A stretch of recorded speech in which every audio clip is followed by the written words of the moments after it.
Hello అందరికీ welcome back to my channel Jhansi natural vlogs. అందరూ ఎలా ఉన్నారండి? బాగున్నారా? ఇక్కడ చూస్తున్నారు కదా, నేను మా పిల్లలకి ఈవినింగ్ స్నాక్స్ కోసం అని చెప్పేసి సన్న కారపూస చేశానండి. అసలు ఎంత క్రిస్పీగా వచ్చిందో చూసారు కదా. నేను ఇలా నలిపి కూడా చూపించాను, ఎంత అసలు భలే వచ్చినాయండి, మరమరలాడుతూ చక్కగా ఉన్నాయి.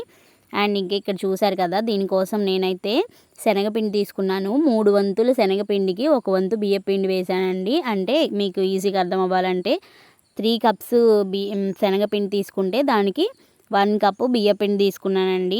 సో చక్కగా కలిపేసుకొని దాంట్లోనే సాల్ట్ అండ్ ఉప్పు, కొంచెం పసుపు కూడా వేసుకున్నానండి. సో పసుపు ఎందుకంటే మన కలర్ కోసం, మంచిగా అట్రాక్టివ్గా కనిపిస్తే పిల్లలు చాలా ఇంట్రెస్ట్గా తింటారు కదా. సో అందుకోసమని పసుపు కూడా వేసానండి.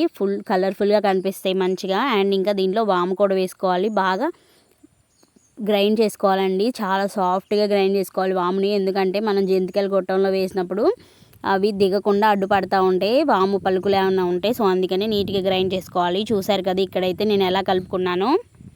ఎందుకు అంత పలుచగా కలిపానంటే ఇదండి గొట్టం, అవి చూసారు కదా, చాలా సన్న ప్లేట్ వేశాను. సో అంత సన్న ప్లేట్ కాబట్టి లూజ్గా ఉండాలి. సో లూజ్గా ఉంటేనే ఈజీగా దిగుతాయి జంతికలు. ఇక్కడ చూస్తున్నారు కదా ఎంత ఎల్లో కలర్లో కనిపిస్తుందో. అక్కడ బుడగలు ఉన్నాయి కదా, ఆ బుడగలన్నీ ఆగిపోవాలండి. ఆగిపోతే అది కాలిందని మనకు తెలుస్తుంది. అది ఎలా కాలిందో లేదో తెలుసుకోవాలంటే అది చిన్న టిప్ అండి. ఆ నీటిలో ఆయిల్లో ఉన్న బుడగలంతా ఆగిపోవాలి, అప్పుడు అది కాలినట్టు. సో దాన్ని బట్టి మనం ఈజీగా తీసుకోవచ్చండి. చూస్తున్నారు కదా, నేను జస్ట్ 3 కప్పులే కలిపాను, చాలా అయినాయండి. సో చక్కగా పిల్లలకి 2-3 డేస్ ఈజీగా సరిపోతాయి ఇవి. ఎందుకంటే ఎక్కువ చేసినా కానీ మా పిల్లలు అస్సలు తినరండి. సో అందుకనే వాళ్ళ కోసం అప్పటికప్పుడు ఇలా చేసిస్తున్నాను. చాలా బాగున్నాయి అని చెప్పేసి తిన్నారు. ఒకప్పుడు ఇలా కారపూస కానీ జంతికలు కానీ ఇట్లాంటివి చేయాలంటే మన అమ్మమ్మ వండి చేసి పెడితే మనకి బాగుంటుంది కదా. కానీ ఇప్పుడు ఆ ఫెసిలిటీస్ ఎక్కువగా లేవు కదండి. సో ఈజీగా మనంతటికి మనమే ఒక్కళ్ళైనా ఈజీగా ఇలా చేసుకోవచ్చు అండి. ట్రై చేయండి.